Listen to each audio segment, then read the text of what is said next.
Isupk presents the Lord's 57th Annual Passover, April 4th, 2026 in Houston, Texas. You do not want to miss this one, Israel. Shalom.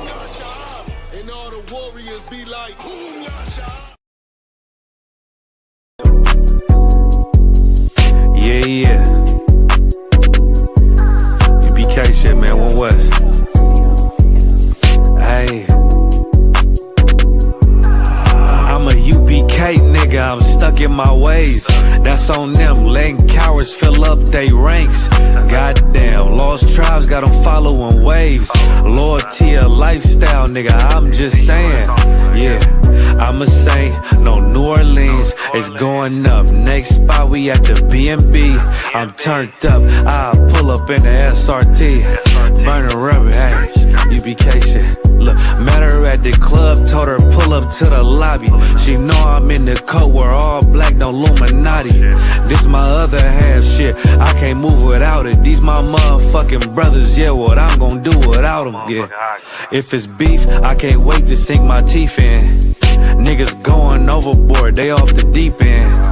Why you tripping off that hoe? That's some weak shit. Told him put me in the game cause I love defense. Yeah, put me in the game, coach. Fuck you thought, he let his colors fly. He ain't cut, we cut him off. Yeah, bounce out, let my fringes swing. Yeah, I'm a dog, and she say she find me interesting. Yeah, want me to call, put me in the game, coach. Fuck you thought, he let his colors fly. He ain't cut, we cut him off. Ay, bounce out, let my fringes swing. Yeah, I'm a dog, and she say she find me interesting. Yeah, want me to call, I ain't gotta settle, I got options, ma. No, I stand on business, my name not Tazar. I'll pop you with this pocket rock. Feed a nigga shells like a taco truck. Hey, this bitch got sound effects, it go I ain't trippin', I'm no drink, got bottles in a room. I'm in Durham, North Carolina, bitch, it's 12 a.m. Look at them, they ain't none of us, and we ain't them. I told him, put me in the game, coach. Fuck you thought, he let his colors fly. He ain't cut, we cut him off. Ay, bounce out, let my fringes swing. Yeah, I'm a dog, hey, she say she find me interesting. Yeah, want me to call, put me in the game, coach. Fuck you thought, he let his colors fly. He ain't cut, we cut him off. Ay, bounce out, let my fringes swing. Yeah, I'm a dog, hey, she say she find me interesting. Want me to call, yeah. UPK shit, man, you already know what it is. It's the 55th annual Passover, man, turn up. We gon' do this shit the UPK way, not the other way. You hear me? Yeah.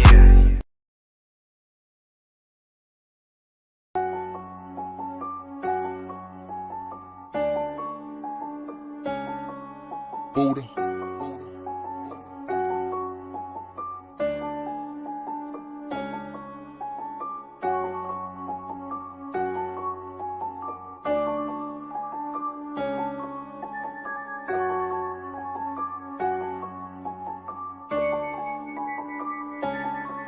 Look, I ain't the hardness, I'm a good soldier. Yeah. My niggas is killers, I ain't gon' hold ya. This shit is not for the weak, I already told ya. They taught us to yak a rob, watch how you approach us. Blood of my brothers, this for the blood of my brothers. Blood of my brothers, this for the blood of my brothers.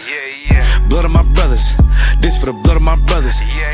Blood of my brothers, this for the blood of my brothers. When Babylon fall, the meat gon' inherit the earth. I never turn pussy, you gotta bury me first. I get the word from Cap, I'ma just go, yes sir. Please don't play with your life, or you'll get seriously hurt. Over my brothers, we doing numbers. You like to talk a lot, but you'll get humbled. Ayy, fuck all my enemies, yeah, cause they make a tumult. You gotta be disciplined, can't do what you want to. Outside is a jungle, and I got the heart of a lion. I just did Hebrew Academy, tried through the fire in the heart of a crisis. Everybody wanna talk tough, but only a dummy would try us. They told me life about war, so I ain't gon' never stop fighting. I know that they fools, but I cannot pity them. Niggas is taking them lies too serious. All black everything, know it, but fearing them feds is watching. I gotta stay diligent, I gotta stay militant. Yeah, I know that I'm killing them. I ain't the hardness, I'm a good soldier. My niggas is killers, I ain't gon' hold ya. This shit is not for the weak, I already told ya. They taught us to yak around, watch how you approach us. Blood of my brothers, this for the blood of my brothers. Blood of my brothers, this for the blood of my brothers. Blood of my brothers, this for the blood of my brothers. Blood of my brothers, this for the blood of my brothers. Front line, that's double time. I ain't throwing no flags, they let they colors fly. I'm UPK certified, follow the chain of command. We don't want cowards in here, them niggas can stay where they at. Fuck what they saying, it's cap, these devils is hunting on steps, so I ain't leaving no tracks. I'm about the Lord business, I ain't playing with them, and I'm standing on that. I got my foot on their neck, I got the world in my hands, I ain't even breaking a sweat. You not even a threat, I'm a soldier, head on a swivel, I'm always in motion. He move like a coward, cause real soldiers don't show no emotion. They just do what they supposed to. Yeah, it's the Lord's army. These niggas fold under pressure. I ain't talking about origami. We went to trials like we was fighting the case for manslaughter. I learned to yak around, I put these hands on them. It's crazy they had dropped sword after you would stand for him. He couldn't endure to the end, his cover is hanging in headquarters. Yeah.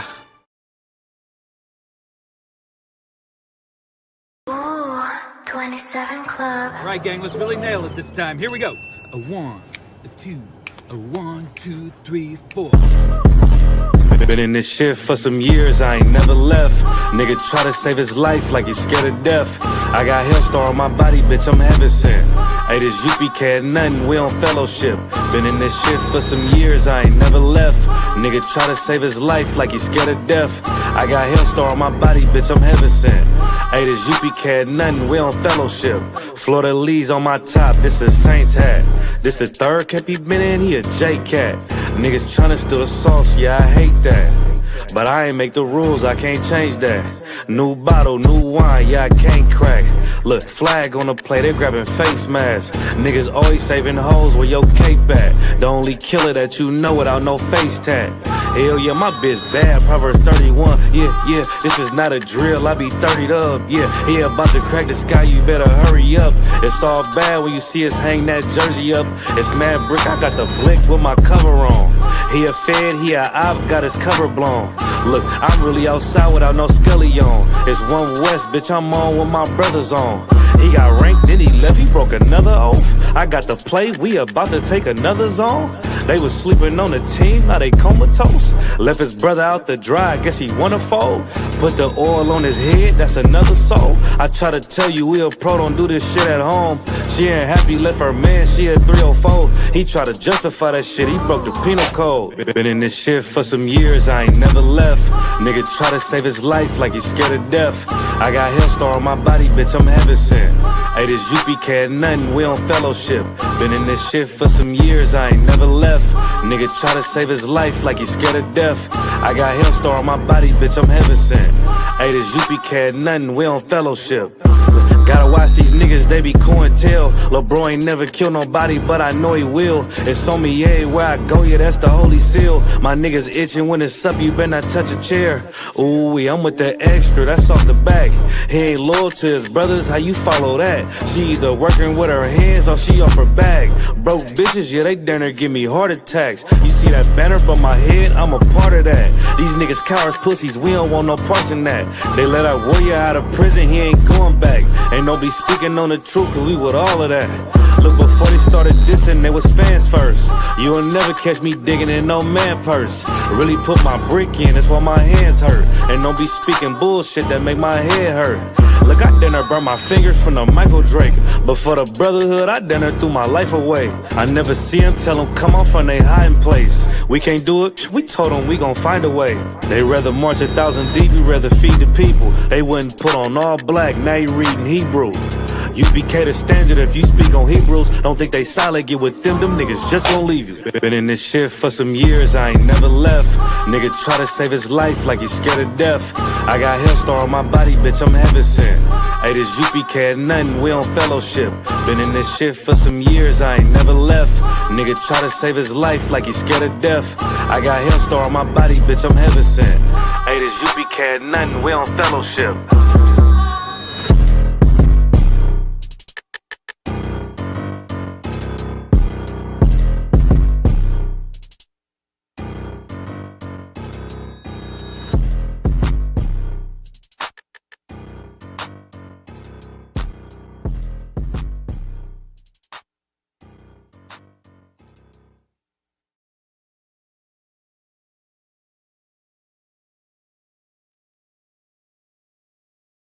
Testing 1 2, testing 1 2.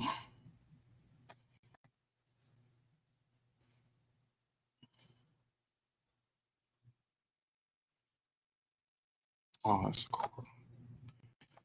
It's a little blurry, but damn it. We're just gonna rock with it. All right, let's see what we got in the chat. Hey, shalom. Shalom, my brethren.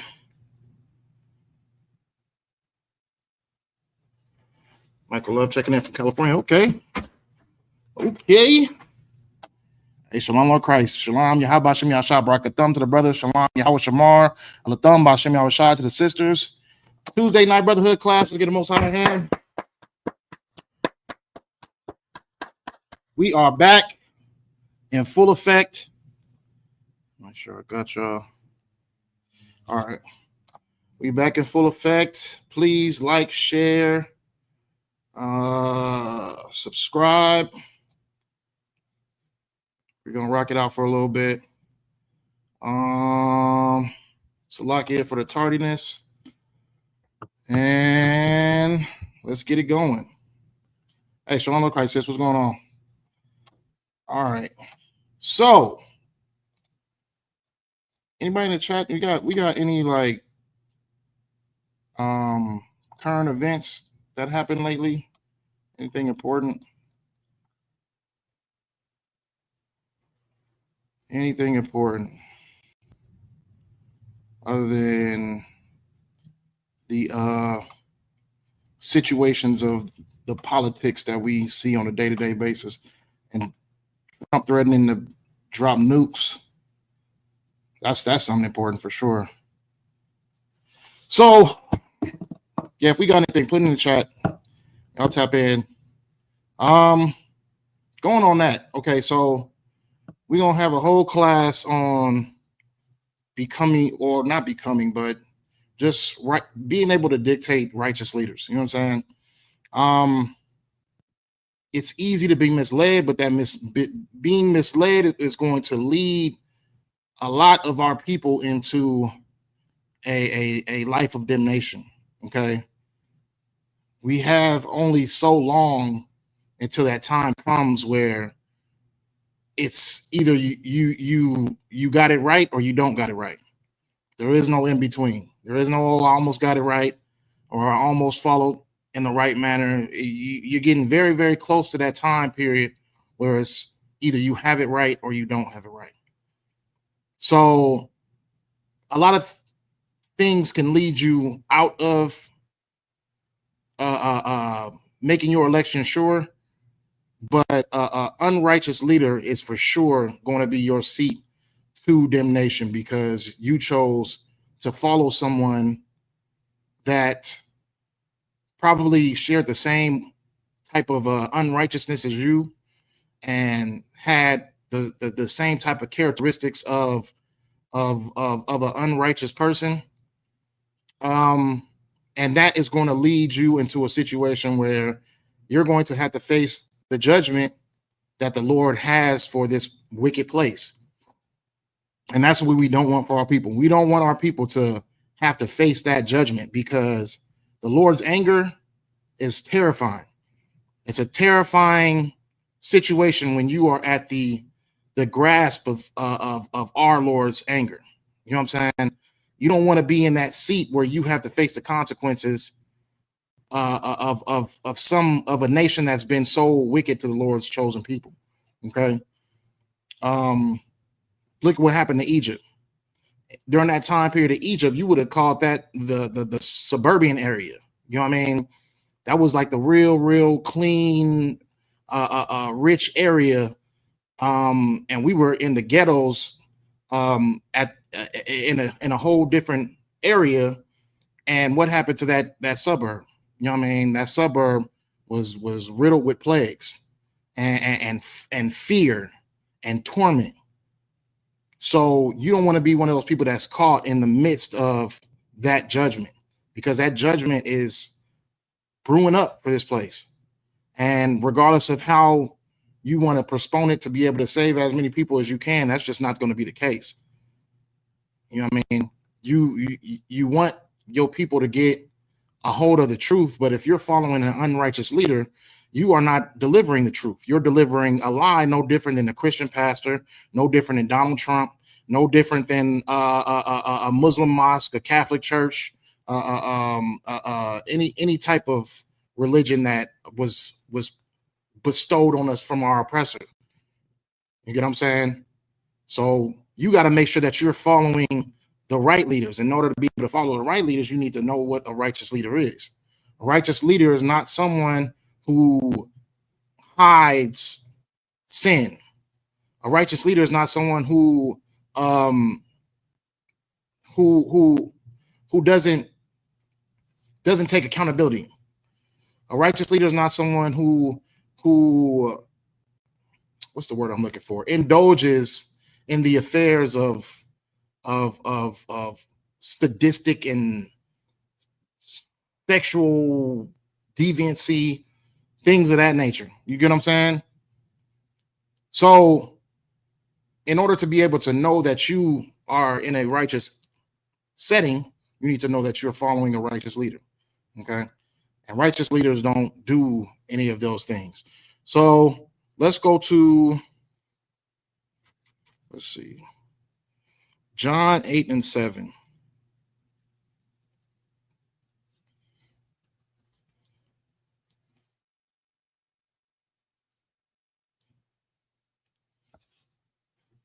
Let's see. The book of John, chapter 8:7. Let me see if I'm in the right spot. Okay, so the book of John 8:7, it says, so when they continued asking him, he lifted up himself and said unto them, he that is without sin among you, let him first cast a stone at her. And again he stooped down and wrote on the ground. And they which heard it, being convicted by their own conscience, went out one by one, beginning at the eldest, even unto the last. And Yahushua was left alone, and the woman standing in the midst. When Yahushua had lifted up himself and saw none but the woman, he said unto her, woman, where are those thine accusers? Had no man condemned thee? She said, no man, Lord. And Yahushua said unto her, neither do I condemn thee. Go and sin no more. So this is an example of what you would call a righteous leader, because Yahushua definitely had every right to be able to condemn that woman. You know what I mean? Now, the unrighteous felt as if it was okay to cause harm to a woman or to be able to judge a woman when they themselves were hiding things that was a unrighteous way of living. Okay, so that's an important factor of what you need to know when it comes to you building yourself up to be a righteous leader. Because if you have a seat in this truth, you are technically going to be a leader of many. You know what I mean? We might not see the numbers now, but the numbers will come. And we see a lot of numbers already as it is. Our school is of many. Our school is, we have plenty of brothers and sisters, but it's going to come a time period where you have to rule nations, and you have to make sure that you are in a seat where you can be a righteous leader. So you have to put yourself in a situation where you can be blameless. You can be without, you know what I mean, some type of blemish on your head or on your jacket, so you can be able to be a leader to others who come into this truth. Okay.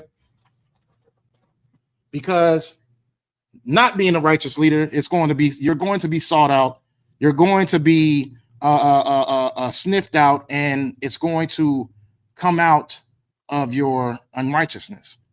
It's going to show through your leadership. It's going to show through those that you lead. So you need to make sure that you're the one who is the example of what righteousness is. So it's important for our people to prepare for this, because in these trying times, we're going to see a lot more people have a hunger for the truth. And a lot more people are going to want to dwell on to the truth and want to come into this organization and actually find who the true God of Israel is, who the true God of blacks and Hispanics is. Okay. So you need to be in a seat where you are able to be a righteous leader and to be able to make righteous judgments. Okay. Let's see. Let's go to 1 Timothy 3:2.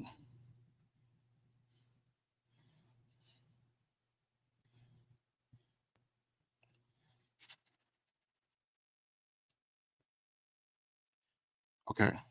I'll start at 1. The book of 1 Timothy chapter 3 and verse 1. This is a true saying. If a man desire the office of a bishop, he desireth a good work. A bishop then must be blameless, the husband of one wife, vigilant, sober, of good behavior, given to hospitality, apt to teach, not given to wine, nor striker. So what we're seeing is the examples of what it is to be a true leader. When it's saying the husband of one wife, what is that wife? That wife is this truth.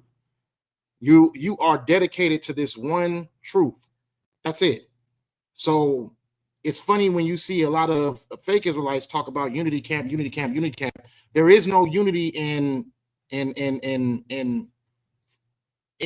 a mixture of teachings. You can't have unity when you are obviously leading people into a wrong situation when it comes to scriptures, when it comes to knowing the true God of the Bible. You can't have unity if I'm telling you it's wrong to force yourself on a woman, and you're giving examples of reasons of why it may be right, which is not. You know what I mean? It's not. When it comes to the age of being able to have a wife, we can't have unity if you are trying to say that it's okay to marry onto a child, and we're teaching that it's not. There cannot be any unity in that. Okay, so the one wife is the truth, and that truth has always been since 1969. And anything that brushes off of that truth is not the truth, because it's a portion of the truth mixed in with a whole bunch of lies. I had a brother from a different camp, a camp that we are not too fond of, and I just wanted to hear his perspective of why he even initiated himself within that group. So I asked him if there was a truth that already existed, and the person broke off of that truth and tried to make their own camp, why would you follow that person?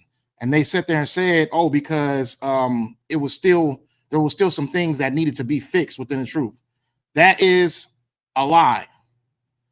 You know what I mean? The Lord is not going to give you something that needs to be fixed. How can a man's judgment be more righteous than the Lord's judgment? How can a man's perspective be more righteous than the Lord's perspective? If the Lord's giving you something that is pure and it's clean and it's righteous, who are you in a position to sit there and say that it's not right? Who are you in position to say that there's a blemish in it? You get what I'm saying? And that's the problem with a lot of our brothers and sisters. They follow the ways of men and they don't follow the Lord. Like, oh, sheesh. So that one wife is his one truth. And there's only one truth. You can't have a mixture of truths. Then this person teaches this and this person teaches that. That's not how it works. You know what I'm saying?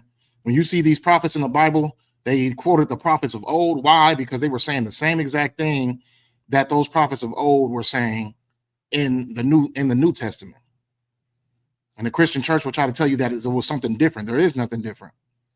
You know what I mean? All the teachings that were taught in the Old Testament are all taught in the New Testament. Okay. So it says, husband of one wife, vigilant, sober, of good behavior, given to hospitality, apt to teach. So this characteristic of a person is vigilant. You know what I mean? They're dedicated. They're focused.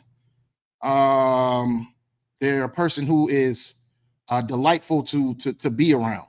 A delight to be around. It's not no person that is someone that you tend to want to try to be away from, or someone who's like it's like you disgusted when you see him. Like I can't be around that type of person. Like, you know what I mean? If you're a person of righteous behavior, it's how can I say? It's like addictive. It's like it's an attraction to it. It makes you want to be around righteousness. You dwell on that righteousness, because out of all the unrighteousness that we grew up with and the things that we've seen, it's captivating to be around righteousness. That's why we got Passover that's coming up, and Passover is like a beautiful scenery. It's beautiful behavior. It's beautiful ways of looking, dressing.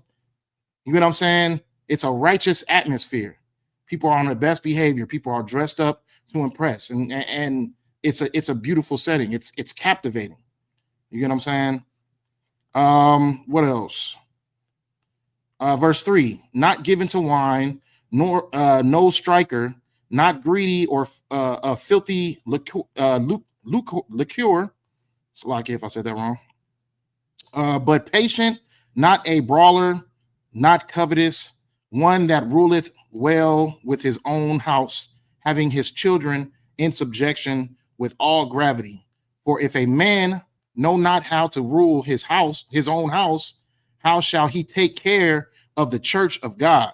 So that's an important thing too, because I mean, there is some instances where you see, like right now that we are in hell, that it's tough for a man to be able to rule his house, because the oppressor has set up a system where everything is against that man.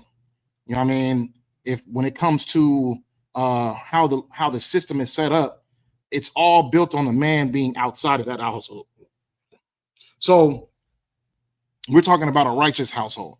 We're talking about a household where a woman is in her place, the children are in their place. You know what I mean? Like right now, it's tough to see, because you got our oppressors who have built up a system that is completely supposed to go over the man and supposed to destroy the man.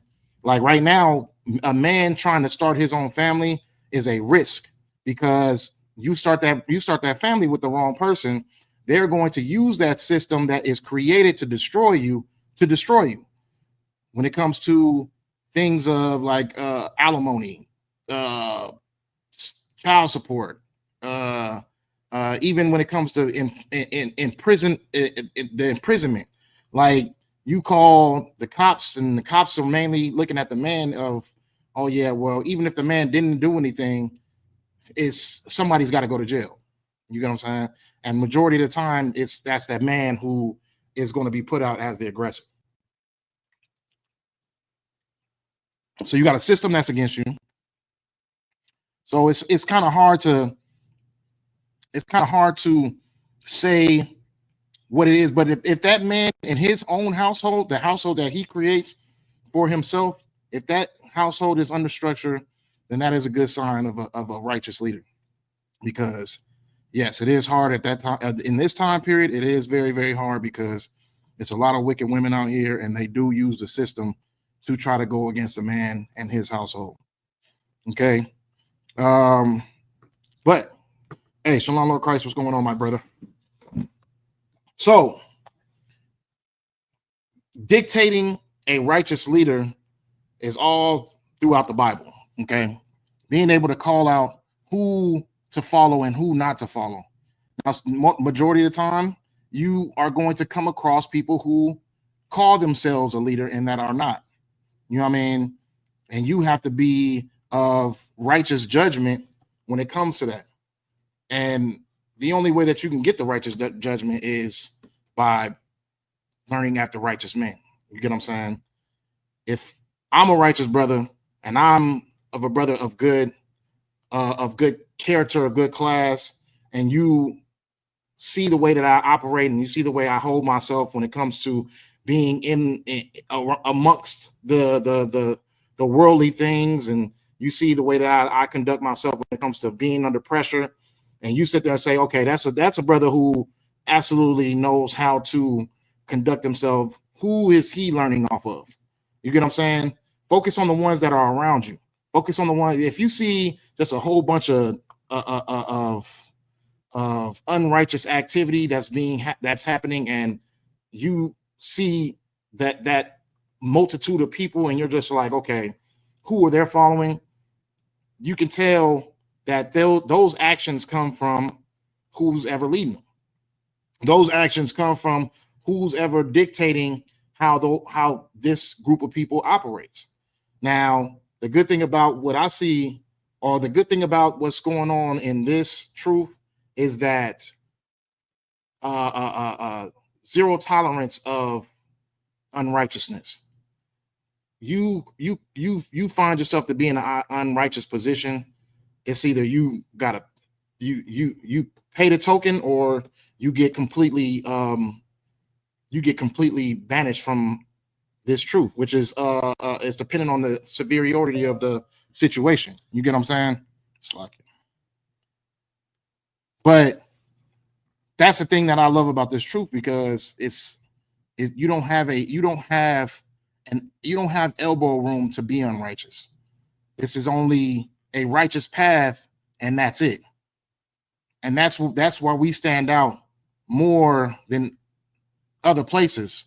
And the same fake Israelite dude was telling me that, because he didn't know I was a priest in the Isupk, and he was saying certain comments, like things that we do, like, oh yeah, well, they talk mess about our leader in the middle of classes and Sabbath classes, and it's like nobody wants to hear that, but it is important to hear that, and that's what they don't understand. You want to hear what people are saying about your leader. Not saying that you want to have an end all be all of that circumstance, but you want to be able to hear the reputation that is being put out, because some things that you might investigate might come out true.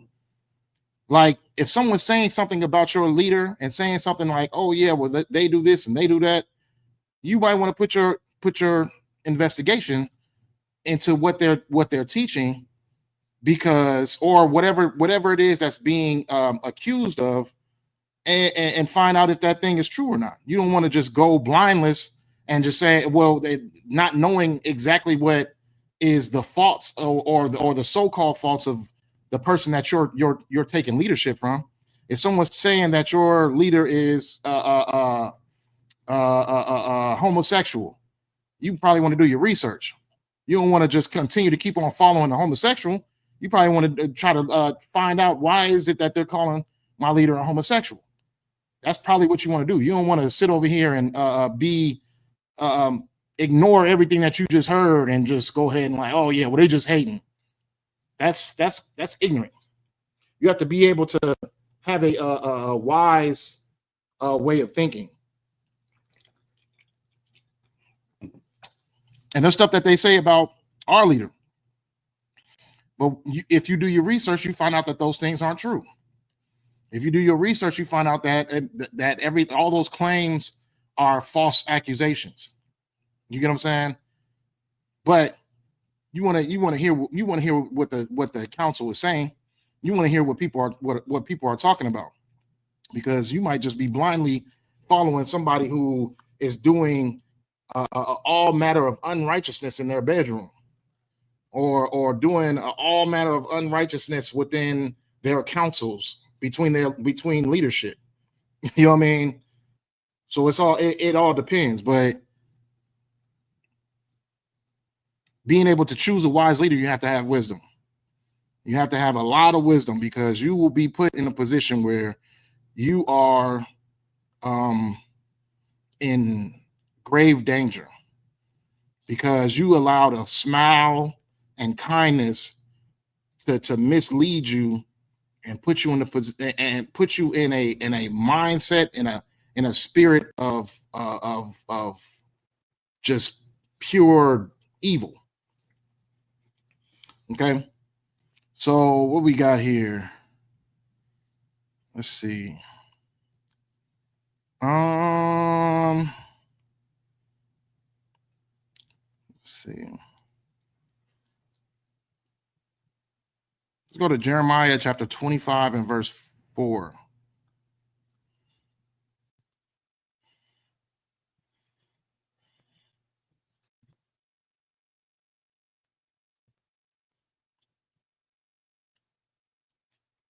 All right, I got it. The book of Jeremiah chapter 25 and verse 4, it says, "And the Lord hath sent unto you all his servants, the prophets, rising early and sending them, but ye have not hearkened, nor inclined your ear to hear. They said, Turn ye again now every one from his evil way, and from the evil of your doings, and dwell in the land that the Lord hath given unto you and to your fathers for forever and ever, and go not after the other gods to serve them and to worship them, and provoke me not to anger with the works of your hands, and I will do you no hurt." So incredibly important to understand who the Lord's prophets are. You get what I'm saying? It's incredibly important to know who the Lord's prophets are. Not everybody can be a damn prophet. There's a lot of people on social media who feel like they know the truth and they are speaking truth to the world. It's completely false. It's a lot of things that a lot of people try to hide from you. It's a sister that is online that can't stop talking about righteous this and righteous that, and we the Israelites and everything like that. And this woman has had about 3 husbands within a year's time span. So how is it that you are giving a perspective of what a true Israelite is, and not to join this camp or this camp, and yet you've had 3 husbands, and yet you had multiple husbands, but you're dictating who the true camp is, or who the true place of the truth is? That's that the individualites. You know what I'm saying? The individualites are a plague to this truth, because first of all, you're taking everything you learn from this truth, applying it to your personal life, and saying that this is not the home of the truth. Let me say that one more time. You're taking everything from this truth, applying it to your personal life, while also saying that this is not the home of the truth. You didn't do your research and find out Yahweh Shem Yahshua Brakathum. You didn't do your research and find out that Dominicans, Puerto Ricans, Colombians, West Indians, Jamaicans, you know what I mean? You didn't find out all these people are Israelites through your own research. You didn't even find out the word shalom on your own research. And yet you feel as if that you can learn something and go about and do your own thing. That is a plague to this truth. People who feel as if they are better than the same people that they've taken this information from. That's a plague. And that is an unrighteous leader. And it's not a leader at all. That's someone who is they're like a crow, like a, what do you call them things? Those birds that eat carcasses, that eat dead carcasses. What do you call them again? I forgot what you call them. It's not a stork. No, the stork is like the one that delivers the child. Which one is the bird that eats dead carcasses? It's on the tip of my tongue, but I just don't know what it is. Oh, a vulture. Yeah, the water says. You like a vulture. You know what I mean? You just taking bits and pieces of things that don't belong to you. You know what I mean? And that's like how your spirit is. Like, you are a complete vulture.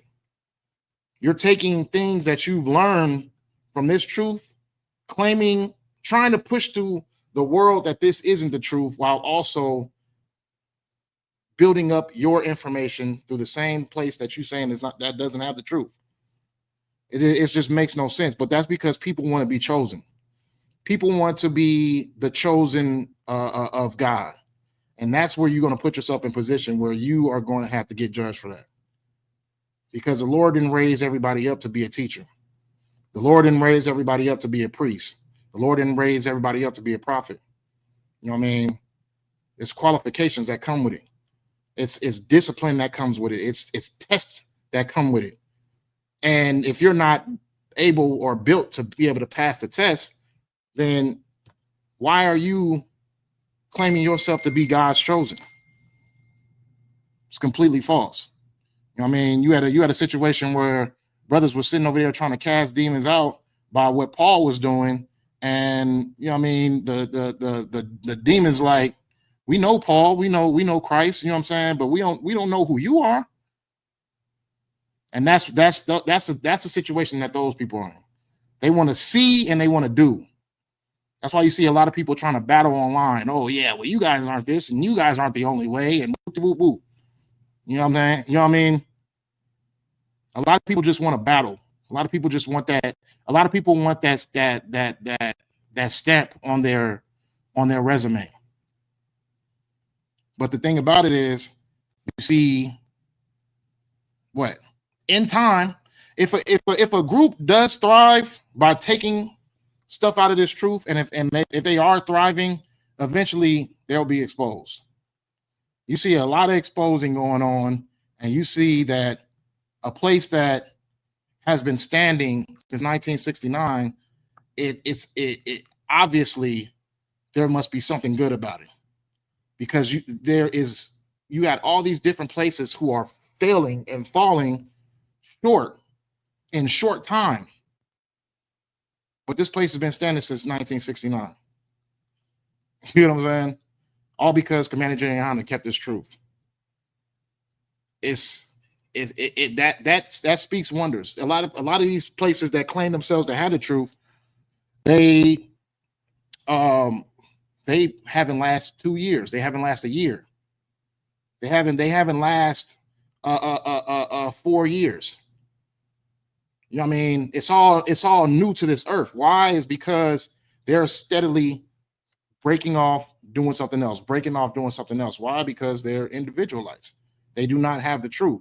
You want to go to the place that has been standing on solid ground for decades now. And so I can too that I keep rubbing my nose. My freaking mustache keeps on like tickling my nose, but it's like, you know what I'm saying? But yeah, you want to go to the place that's been standing on. It shows a lot that we've been standing since 1969. When you see all these different groups breaking off and becoming they're either another group, or they're just becoming individualites. But don't allow people to tell you that you don't got the truth. If you've been standing for this long, if you've been in this truth for this long, how can anybody say that this is not the home of the truth? Who else has been standing for this long? Who else has been lasting for this long? In time, it's going to show that you are in a unrighteous position. Whether that be your leaders getting exposed, the followers getting exposed, something is going to get exposed to show that you are in a position where you're following unrighteousness. I'm just glad the Lord led me here to be able to be in a seat where people have been standing for years and years and years. You talk to some brothers, they've been in here 15 years. You talk to some brothers, they've been in here 10 years. You talk to some brothers, they've been in here for 20 years, 30. You know what I'm saying? That's a long stretch of time when it comes to being in something that the world hates, because the world hates the truth. The world comes against people who love the truth. The world looks at you as if you're nothing, as if you're weird, as if you're doing the wrong thing. And that's a long time to stand firm in something that you feel in your spirit is right, or you know in your spirit that's right. You know what I'm saying?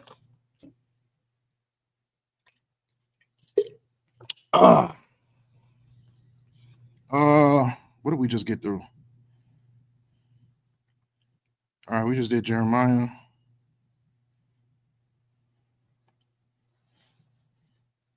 Let's go to Proverbs 8:33. Speaking of what we just talking about just now.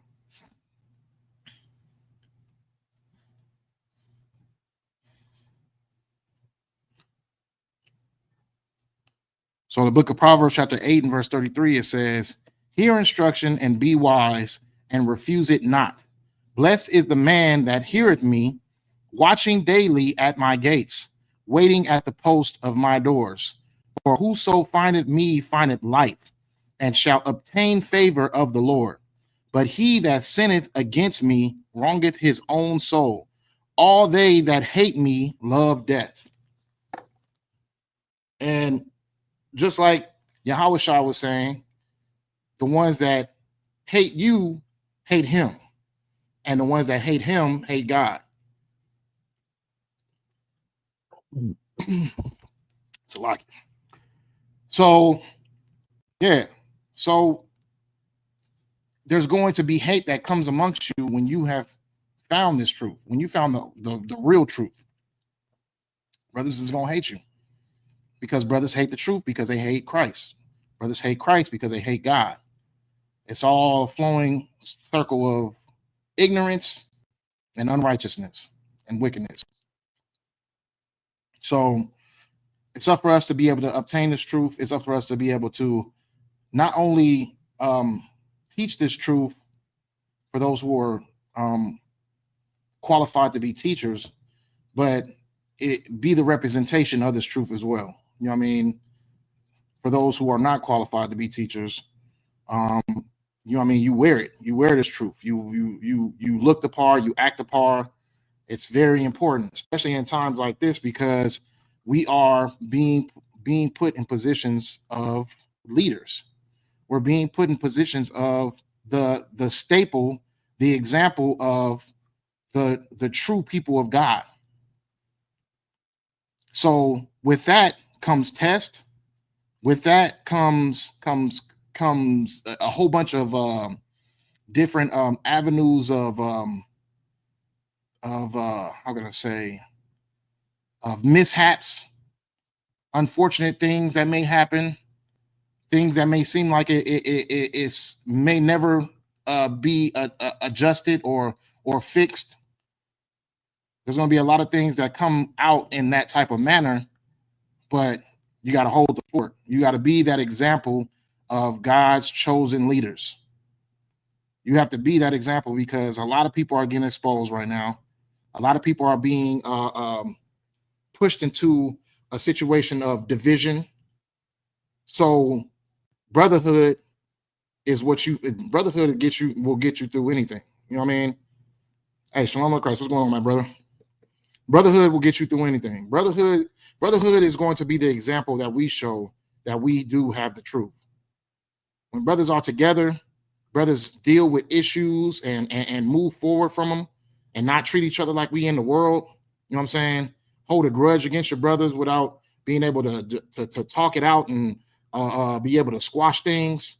You know what I mean? All these things are going to be truly important, because what it is an example of the kingdom.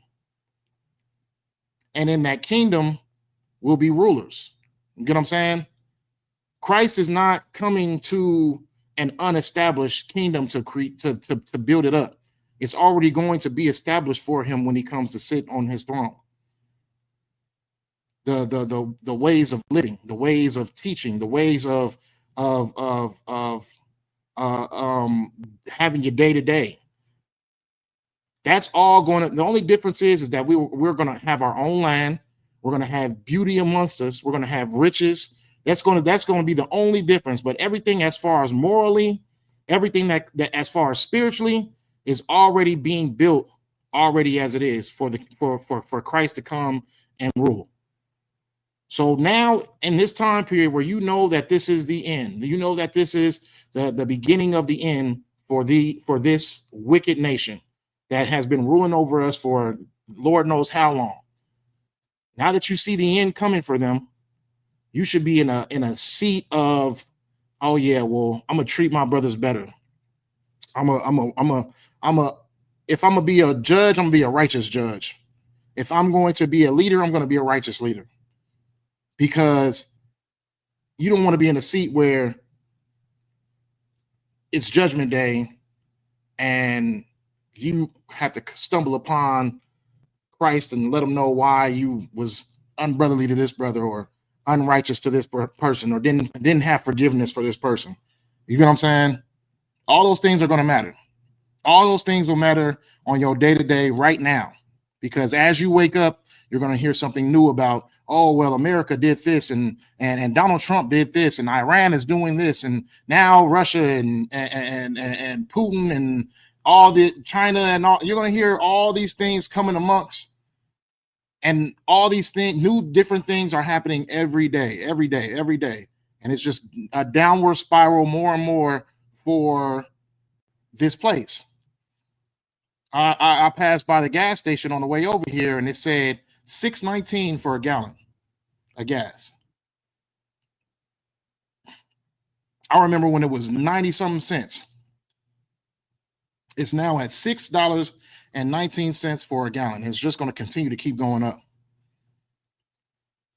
So understand, when you see these little details, they mean a lot, because those little details are showing you more and more that you are getting closer to that point where Christ is going to expose everything that has happened to God's chosen people.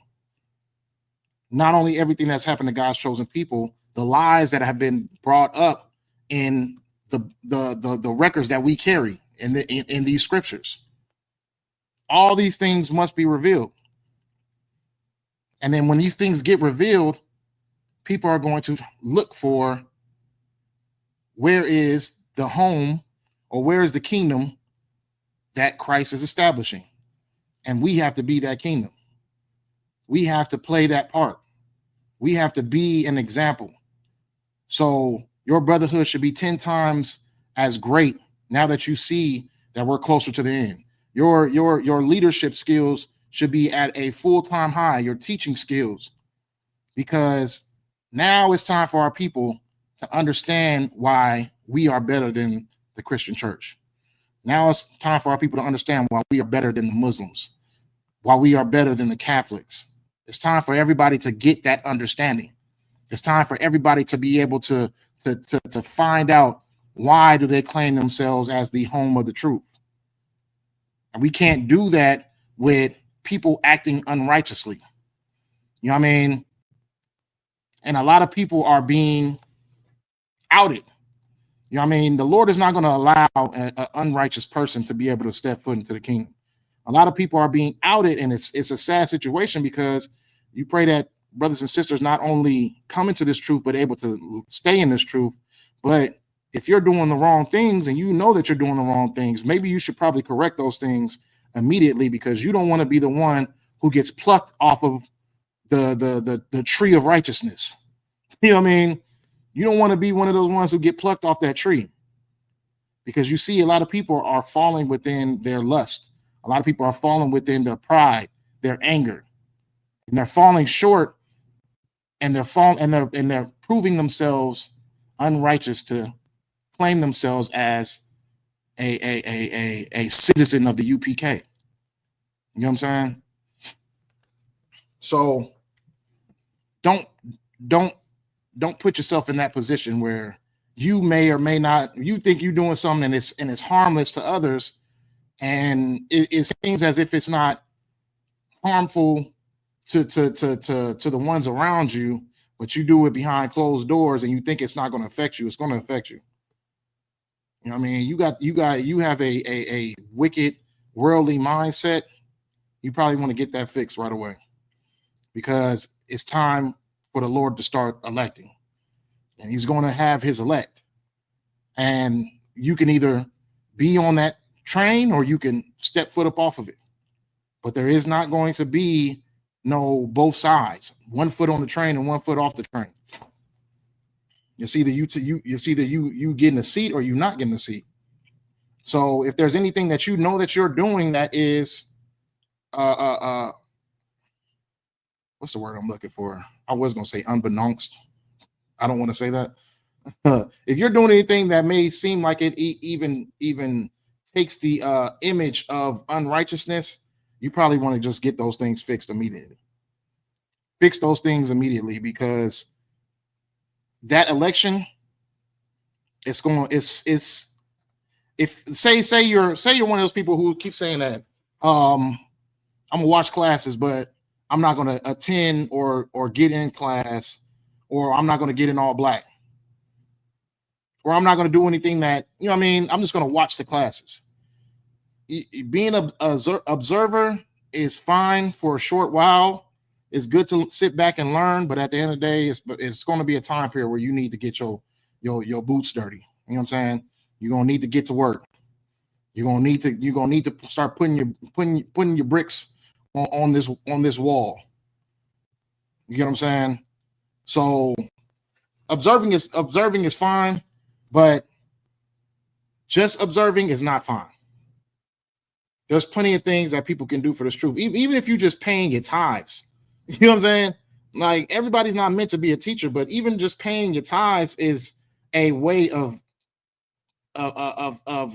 putting a brick down, because you're supporting this truth. You're supporting things that this truth can add on to brothers and sisters that are in need, things that need to be developed, things of that nature. You get what I'm saying?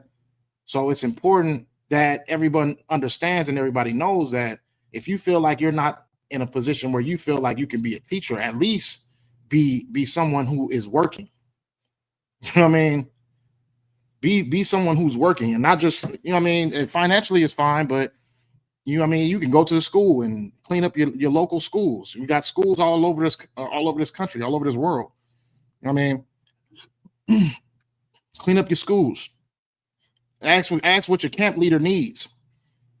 Call and see what type of items they need. Like you know what I mean? Like, a lot of things help. A lot of things can be a good investment into your election when the time comes that it looks like it's getting closer and closer every day that we wake up. Every day could be that time where it's just like, poof. All right, blacks and Hispanics rule this earth now. Don't that sound crazy? Poof. Now blacks and Hispanics rule this world. Now how you gonna rule? You get what I'm saying? It can happen just like that. Mentally, physically, spiritually, you should be prepared for that switch up. It shouldn't come to you as a surprise. You should be ready for it, so you don't have to get ready for it. You should already be prepared. You should already be in sync with everything that needs to be done. So when that time does come, when that sky cracks and blacks and Hispanics now are in rulership of this earth, you should already be in a spirit that, oh, I'm already ready for this. Okay. Righteous leaders, unrighteous leaders. Read the Proverbs. What else? Okay, that was Luke 10 and 16 when I was when we were talking about he that hates you hates Christ. He that hates Christ hates God. That's Luke 10 and 16. What else we got? Let's talk about not gonna spend too much time on it, but just an example of being a righteous leader, because sometimes you can be in a seat of authority and be in a seat of leading people, and you might do it the wrong way. Take your scriptures as an example. Everything that is written in the Bible when it comes to the records of the people who are in this Bible, it's not just the good things like you see in a lot of these different religions, but it's also the bad things. You get what I'm saying? Those bad things are things for you to be able to analyze and to be able to be aware of and to avoid. You don't want to have to go through the same things that people had to go through in these scriptures and be in a bad state because you fell for the same trap that a lot of these peoples in these scriptures fell for. These scriptures are here to be able to warn us on what to avoid, to be able to teach us on what to do to be righteous, and to be able to give us the experience of what is to come. Okay, so take heed to all that and don't fall into the same trap that a lot of these brothers fell into. Now, what we're going to talk about, we could make a lot of examples of people who were in leadership that made a lot of bad decisions, because majority of a lot of people in the Bible made bad decisions as a leader. You know what I mean? A lot. It was a lot. It's a lot. But we're going to focus on Saul. So Saul was the first chosen king of Israel, chosen by the people of Israel. But David was chosen by the Lord. Okay.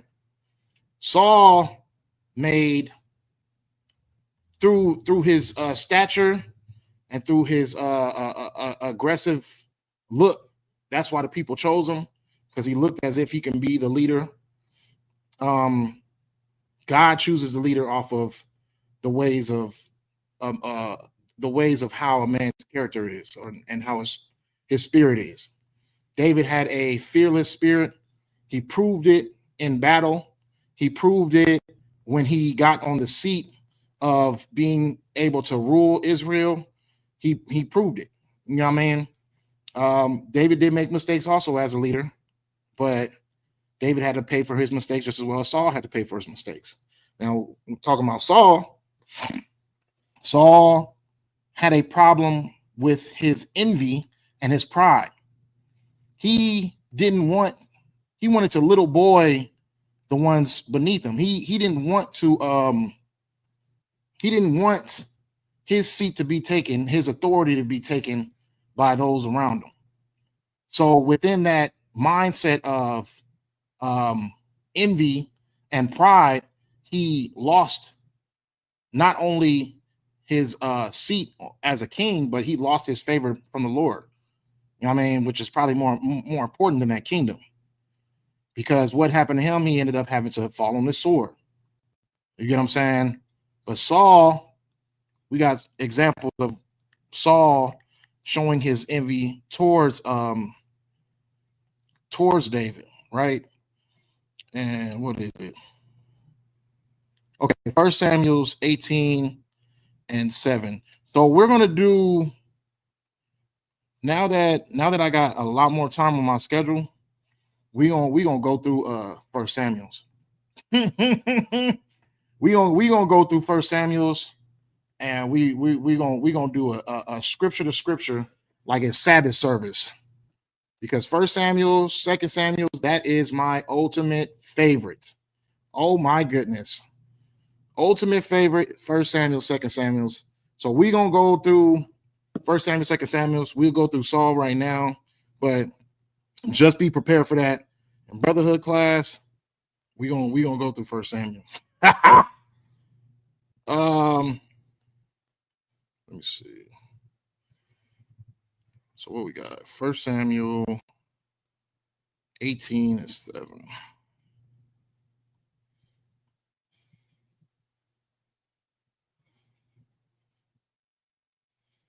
I'm gonna read 6. 1 Samuel 18 and 6.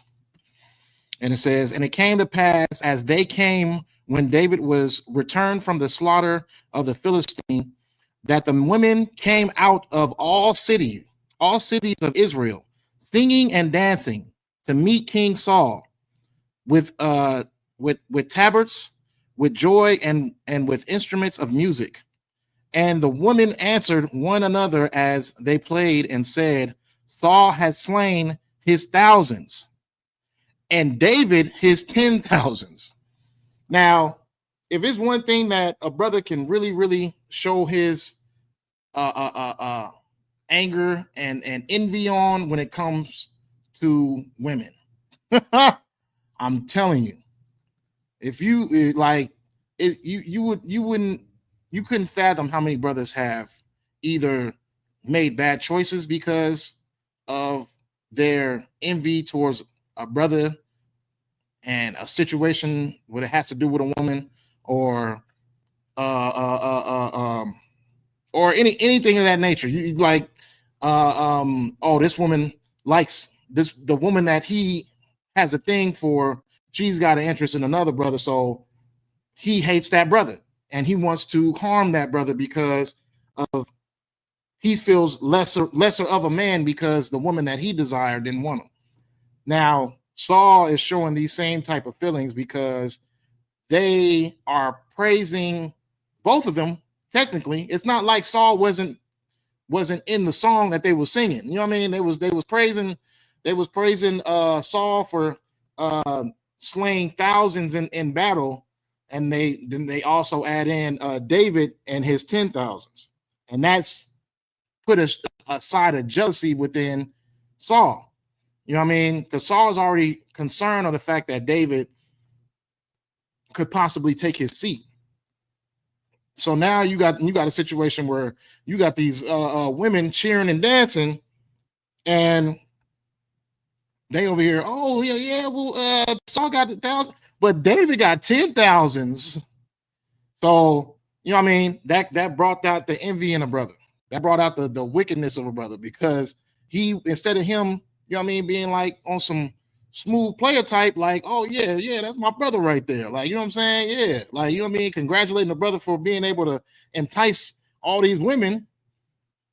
He kind of took it as, okay, well, they trying to say he better than me.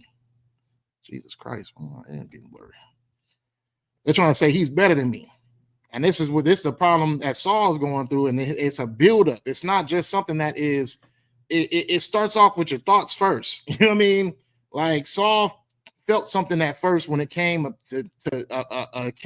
about David, and then those things started to build up in time. But when it built up to the point where he could no longer have ignore it, then he started doing a whole bunch of mess of unbrotherly things that he shouldn't have been doing, tormenting and hunting David, and putting himself in position where now he's no longer a brother to David, but now he's a foe. Okay, he's an op. Now he's hunting David down, and David didn't do anything, and David did so little to the point where David had to drop on Saul and could have just ended all his suffering, but chose that I'm gonna be brotherly in this situation because this is who God chose to be the leader of Israel. You know what I mean? And I'm gonna treat him as such. And that's an important part to do when it comes to maybe you when you dealing with someone who is over you. You know what I mean? It may just be a bad day. Regardless of whatever the circumstances is, brothers that are over you for a reason. You know what I'm saying? So you treat the brothers that are over you in that type of manner that they are in a better seat than you are. Well, in a seat of glory, like, you know what I mean? They're in their position for a reason, and it needs to be treated as such. And David always stood on that. You get what I'm saying? Because even when it came to Saul losing his life, and that what was it, the Samaritan brother claiming that he's the one that unalived Saul, David off that brother because of what he was saying. He thought it was going to help him because David was running from Saul, but it made him be put in a bad seat because David didn't lose respect for his leader in a leader position. He just, you know what I mean, he played his position. I'm supposed to be who the Lord chose to rule Israel, and eventually my time will come. That's how it was for him. So where we at? That being one of these examples. What else? Okay, yeah, and Samuel 18 and 11. I think we already read that. No, we can go. Okay. Let's keep reading down till we get to 11. And it's verse 8. And Saul was very wroth, and the saying displeased him, and he said, they have ascribed unto David 10,000s, and to me they have ascribed but thousands. And what can he have more but the kingdom? So this is him showing his pride and his anger and his jealousy towards David, because he's just like, okay, if they sitting over here telling him that he did better in battle than me, then what's next? The kingdom? Okay. Let's see. Where we at? Verse 9. And Saul eyed David from the day and forward. And it came to pass on the morrow that the evil spirit from God came upon Saul, and he prophesied in the midst of the house. And David played with his hand as at other times. And there was a javelin in Saul's hand. And Saul cast the javelin, for he said, I will smite David even to the wall with it. And David avoided out of his presence twice. And Saul was afraid of David because the Lord was with him. Did I finish that? And was departed from Saul. So now you're seeing the buildup of the jealousy that Saul had towards David. You're seeing that this man went from the leader of Israel into someone who was unbrotherly, jealous, and unrighteous. You get what I'm saying? So as we're getting in these seats of people coming into this truth, and people, swarms of numbers coming into this truth, and people understanding the fact that Christianity was not built to save our people, and now that they have brothers have opened up the internet and been on podcasts and showing the world that there is something better than what they've been taught and what they've been lied to. You know what I mean? Now prepare yourselves to be a righteous leader, because you're going to have to lead many. You know what I mean? You're going to have to lead many, and it's going to be a lot to lead. So you have to be a righteous leader. Don't ever put yourself in a position where you feel like you are above your above the standard of what the Most High has for you. Whatever the seat the Lord got you in, that's because the Lord put you there, and that's the role you need to play. Anything else other than that, you're just a regular person that's in the world. You get what I'm saying? And you're nothing to the Lord.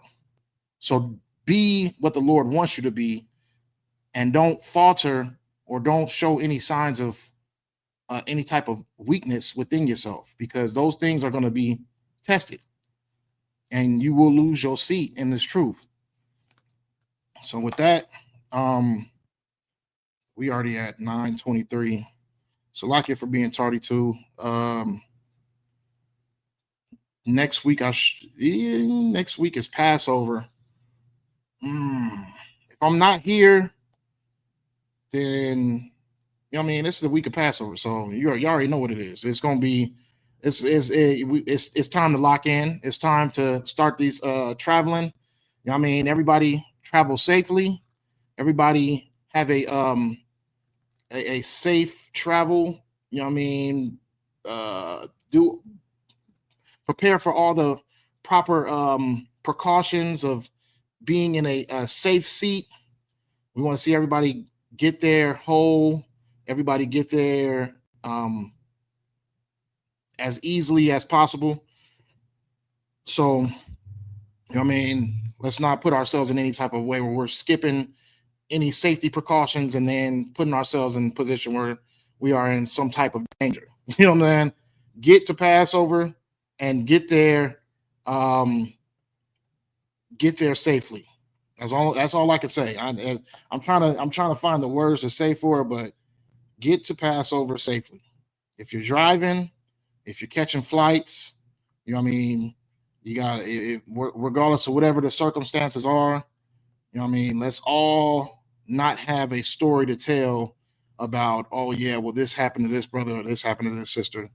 Everybody get to Passover safely. We're gonna see y'all there next week. If y'all see me, if I'm still out here, there will be Tuesday night Brotherhood class. If y'all don't see me, then I'm on my way to Houston. Okay. But can't wait to see everybody's faces next week. Can't wait to be able to laugh and joke with brothers that we have. I mean, I ain't been around for about a year now.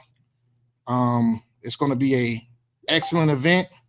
It's going to be a peaceful event, and it's going to be a safe event. So most definitely we will see all of y'all later.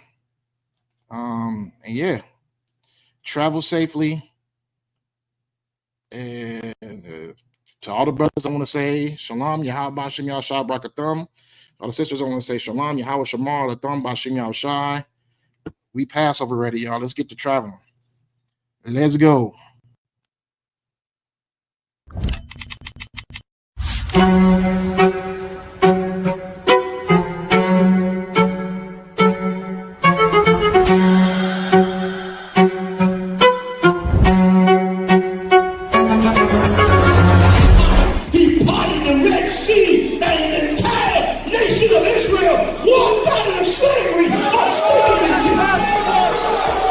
The ISUPK presents the Lord's 57th Annual Passover, April 4th, 2026 in Houston, Texas. You do not want to miss this one, Israel.